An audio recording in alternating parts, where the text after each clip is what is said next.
Today, we're getting into a question that probably sparks some immediate, maybe quiet judgment for a lot of people. Mm-hmm. If someone is straight and married, why would they cross-dress? You know? It's a question that sort of echoes with suspicion, confusion. Right, like there must be something else going on, a secret, maybe deception, or that something's fundamentally wrong. Exactly. And that's really the stereotype we're hoping to unpack today. We're looking at this really candid personal account called Why I Crossdress, Even Though I'm Straight and Married. Okay.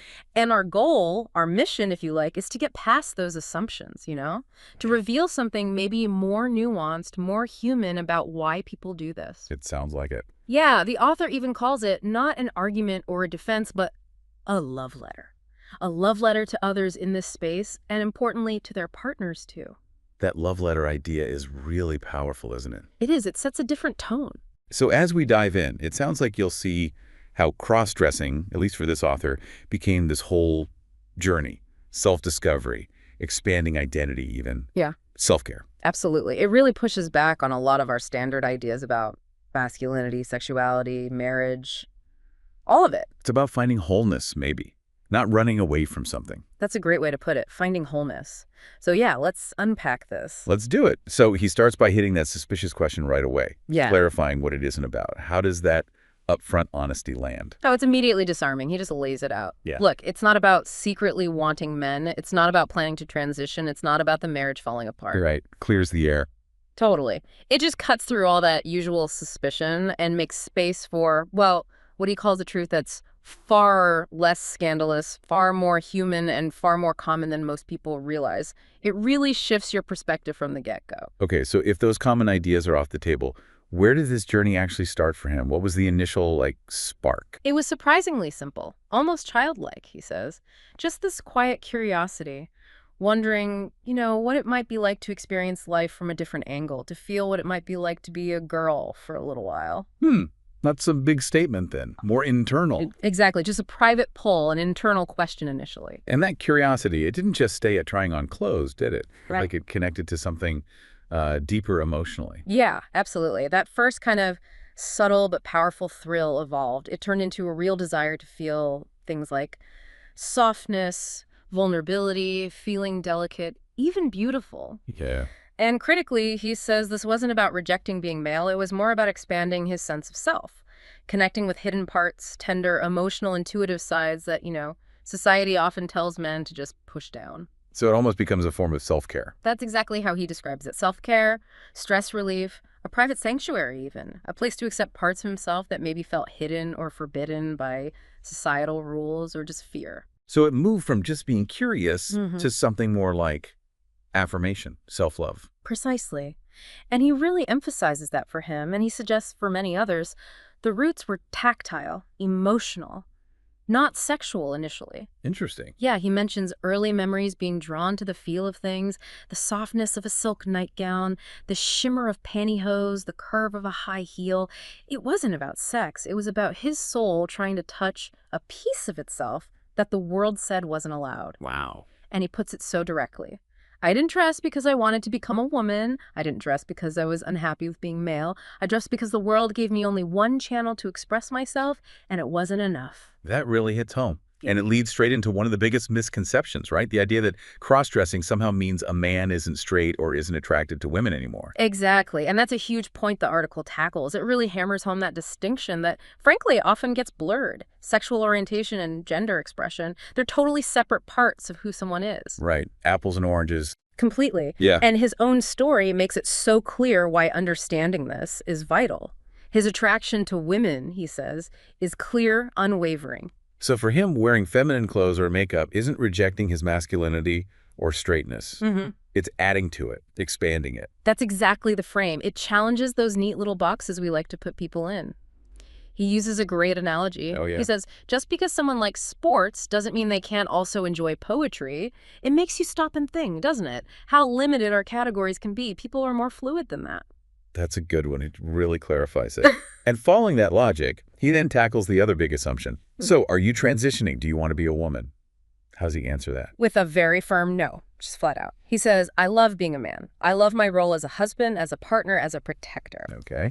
So it's absolutely not about escaping manhood. It's about challenging what manhood has to mean. Does it have to be all rigidity, stoicism, clamp down emotions? He's saying no. He's saying no. It's about expanding the definition, finding wholeness within his identity as a man, not trying to shed it. And this is where he uses that other analogy that really cuts through the noise, right? Yes. It's brilliant because it's so simple and relatable. He compares cross-dressing to other typical male hobbies. Like what? Like some men golf, some fish, some race cars. Ways they connect with themselves, friends, freedom. He says, I dress. It's a hobby, an outlet, a language.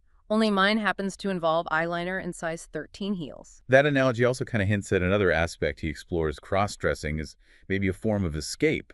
But escape from what exactly? Yeah, escape from the daily pressures. The article talks about those rigid expectations and traditional roles society puts on straight men. The stoic provider, the guy who never shows emotion, always has to be tough, in control. Right, that constant pressure. Exactly. So cross-dressing becomes, in his words, a much-needed break from feeling suffocated by that need to constantly perform toughness. So it's less an escape from his life and more like an escape within it, a different space to access. That's a perfect way to put it. It's a sanctuary where he can access different emotional states, be soft, expressive, vulnerable, qualities that, let's be honest, are often dismissed or even discouraged in men. So finding balance, not running away. Precisely. He calls it finding balance, even a gentle rebellion, just reclaiming some personal freedom in a world that often wants to keep men in these really narrow boxes. Now, obviously, this very personal journey has huge implications for relationships, especially marriage. The whole closet aspect. Yeah. That must be incredibly difficult. Why does he say people hide this? Well, he pushes back hard against the idea that it's about deception or cheating. He says typically hiding it is because we're terrified of losing the people we love. Oh, okay. Fear. Immense fear. He talks about the dread, rehearsing the conversation, imagining the tears, the accusations, thinking the marriage could actually end. It comes from vulnerability, not malice. And his own story of telling his wife. Sounds like that was a really intense, brave moment. How did that actually go down, her initial reaction? Oh, absolutely fraught with anxiety. He was terrified she'd see him as gay or unstable or just not the man she married. And those hard questions came out. Does this mean you want to be a woman? Are you attracted to men? Have you been hiding other things? Shock, uncertainty. It was all there. Wow. Those are tough questions to face when you're feeling that exposed. So what helped them move past that initial shock? What was the turning point for rebuilding trust? The absolute key, he says, was that his wife stayed. She listened. And over time, the hard questions shifted to, gentler questions. Right. Like, when did it start? What does it actually mean for you? How do you feel when you dress? It wasn't instant acceptance. He's clear about that. It was a slow process, a work in progress. But that willingness to stay and listen, built on honesty, vulnerability, that's what started rebuilding the trust. That makes sense. It takes time and connection. Definitely. Okay, so we've talked about the why and the how and the relationship angle. What does it actually feel like for him, the internal experience when he's dressed? He says it feels like me, like a part of him that deserves sunlight. He compares it to meditation or coming home, a moment of just being free. Not pretending then. No, that's crucial. He says, I don't see a man pretending. I see a man expressing. He finds strength in the softness, courage in the vulnerability, joy even. And it's clear this doesn't cancel out his other roles or his identity day to day. Not at all. He makes a point of saying, he still mows the lawn, fixes the faucet, shows up as a husband in all the conventional ways. His powerful takeaway on this is, I'm not less of a man because I like wearing women's clothes. I'm more of a man because I've embraced who I am fully. It's about inclusion, expanding masculinity, not limiting it. That's a really strong statement. The article wraps up with that love letter idea, addressing two groups specifically, other married cross-dressers and their partners. For the guys listening who might be in the situation, what's the main message for them? The biggest one is just, you are not alone. It speaks directly to that isolation, that fear. So many feel fear of being found out, fear the marriage will end, fear about what it means for their manhood. Yeah, that isolation must be crushing. Totally. And the affirmation is so direct. What kind of man wears a dress? A real one. He tells them straight up, you're not sick, you're not twisted, you're not weak, you're human. That sounds like giving permission to just breathe, to accept yourself. It really does. He stresses this part of you is valid. It's not a betrayal of your marriage or your identity. It's a piece of you that wants to breathe. And he encourages them to connect, find forums, groups, read books. Basically, you are not a mistake. You are not a punchline. Powerful stuff. And what about the wives, the partners? They might be struggling with all this too. What's the message for them? Well, first, it's deep gratitude. He thanks them for listening, for asking questions, for just staying through the confusion and discomfort. Acknowledging their side of it. Yes, acknowledging it's hard for them too. The potential feeling of betrayal, the fear of the relationship changing or ending.